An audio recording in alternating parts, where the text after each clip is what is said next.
बयस मात्र 9 वर्ष आउ ए कुन्नी बयस रे निज उपस्थित बुद्धि पाई निज जीवन सह 6 वर्षर सान भाईर जीवन अपहरणकारी पाखरु बंचई पारिला 9 वर्षर बड़ भाईटी कौशल करी किडनैपर पाखरु खसी आसिबा परे धाई धाई घरे पहुंचीथिला कुनी पुअटी आउ बापा आगरे बखाणीथिला सबु सत पुओ मुहरु सबु शुणी बापा और स्थानीय लोके मिसी पुओ कहिथिबा जागारे पहुंचीबा परे बहु खोजाखोजी करथिले सान पुओ को हेले पुओ न मिलिबा परे स्थानीय थानार सहारा नहीं 6 वर्षर पुओ को दुर्बृत्त माने बिक्री कर देथिबा लोक ठारू उद्धार करथिले।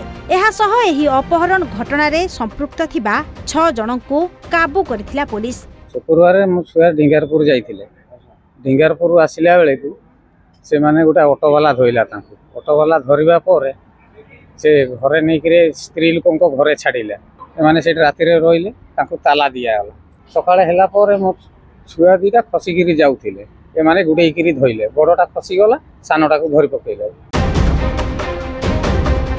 सूचना अनुसार कटक सदर नछीपुर गत शुक्रवार घटिथिबा नाबालक अपहरण घटनार पर्दाफाश करिछि कमिशनरेट पुलिस।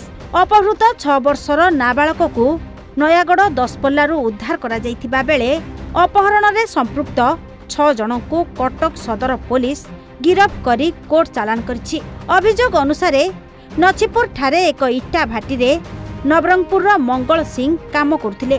गत शुक्रवार तांको दुई पुओ खेलुथिबा समय रे सेही अंचल रे काम करुथिबा बलांगीर जिल्लार जणे महिला अन्य जनक सहायता रे उभयंको अपहरण करि नैथिले। उभयंको नेई से काम करुथिबा एक पानी पाउच कंपनी रे लुचाई रखिथिले। 9 वर्षर नाबालक खसी आसी सबु कथा परिवार लोकंकु कहिथिला। तेबे महिला जनक केउ उद्देश्य रे नाबालक को अपहरण करथिले तांको सह आउ किए एही घटना रे संपृक्त अछि कि नाही से नै तदंत करूछि police.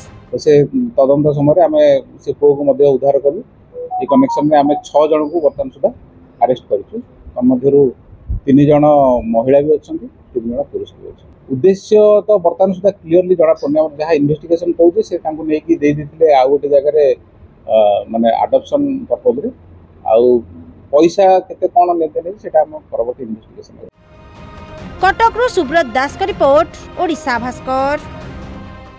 OIFESN fire and safety institute बड़ बड़ शिल्पानुष्ठान रे गढ़ंतु निजर भविष्य।